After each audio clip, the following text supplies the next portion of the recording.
Hello there, my name is Bob Graham. Before I start, I would just like to acknowledge that we are sitting on the traditional lands of the Chippewas Arama First Nation. That is very important to me, acknowledging that, and I think when you hear my stories, you'll understand why.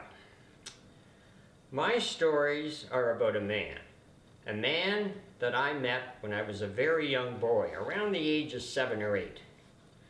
His name was Cecil. He was a Ojibwe. He lived with his family on Lake Couchiching in Rama, and he was born there in and around 1895. At the age of 20, he felt that he had learned everything he had to learn to live on his own from the elders in his village, his mom and dad, and his aunts and uncles. And he wanted to try it. So in July one morning, he told me he packed his red canoe with everything he owned and he headed north. He paddled all day long and he came to a lake that was called Sparrow Lake. And he found himself a bay and he built himself a cabin. And he lived there for the rest of his life. Now he did go back to visit his people from time to time on Lake Couchiching, but mainly he stayed there. He fished, he hunted, he trapped, he cut wood to heat and cook with, he made his own clothes, and he was so different. I'd never seen or met anybody like him when I realized he was around. You know, Cecil couldn't read and he couldn't write. When I say he couldn't read, he could certainly read the sky and tell the weather. He could certainly read footprints in the bush and fluffs of hair that was caught on a twig. And you know, he never ever in his whole life rode in a car. His highways were the lakes and the rivers that he paddled his canoe on and the trails that he followed in the bush. Well, one morning when I was standing out in front of my mom and dad's cabin, and it would have been in the early 1950s, around the corner came something long and it was low and it was red. And at first I didn't really realize what it was, but then I realized it was a canoe. And there was a man sitting not right in the back of the canoe, but a little forward of it. And he was sitting poker straight. The canoe was kind of tilted to one side as he sat on one side. And he was paddling. And I immediately noticed that every stroke he took, it was true and it was deep and it was powerful. And his canoe just skimmed across the top of the water. When he got near me, the only sound I could hear were, and they were the water droplets off the blade of the paddle that fell back into the water after he took it out.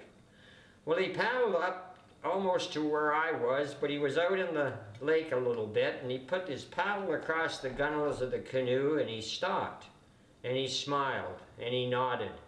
It was a smile I would see often for a very, very long time, and one I came to love.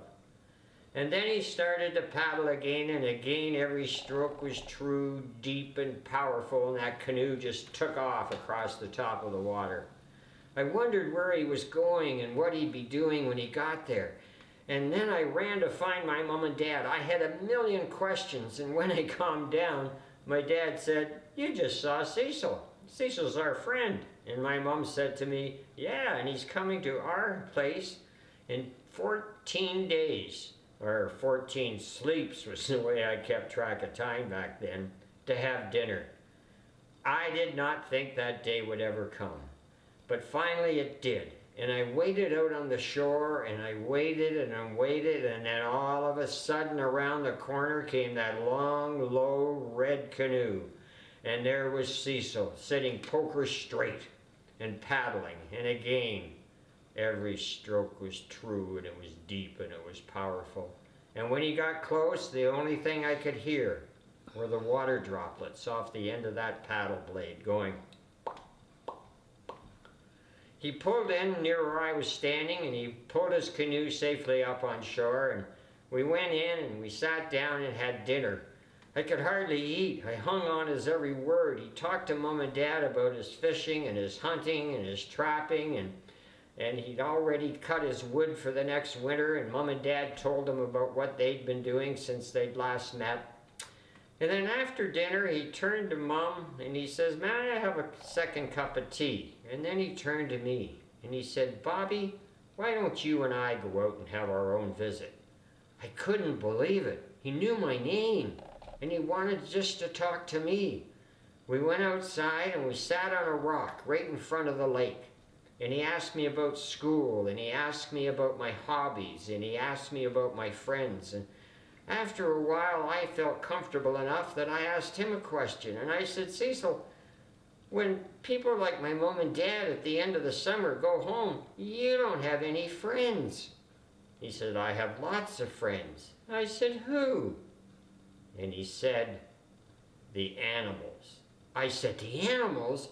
And then he did something that scared me. He put his hands over his mouth, he looked into the bush, and he went, "Hoo-hoo, hoo-hoo, hoo-hoo." And with that, 2 squirrels came running out of the bush and jumped up on his knees, and a chipmunk sat at his feet. And then Cecil pointed again back over to the bush, and when I looked, there was a fawn, a baby deer, and it was smelling the air, sniffing. And I know it wanted to come closer to see his friend Cecil, but it wouldn't. He didn't know my scent. And then Cecil pointed down the lake. And when I looked, there was a flock of ducks.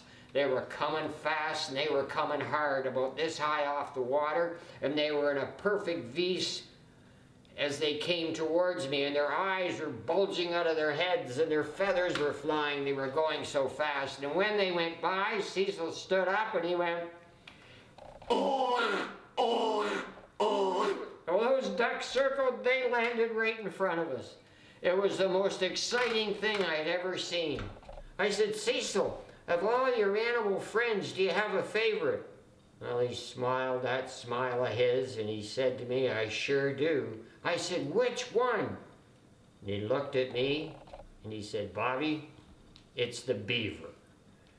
Now, before I go on, I want to show you a couple of pictures. This picture here is of Cecil, and you can see that smile that's on his face.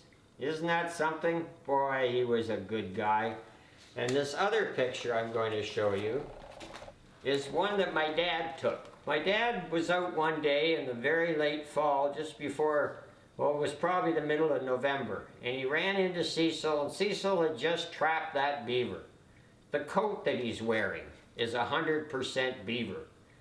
And you know, he was such a remarkable guy. I have a few more pictures that I show you later on. Now, kids or adults, whoever listening to this, I'd like to thank the library and Aurora for asking me to do this. And I'm going to stop now, but I'm going to come back with a story.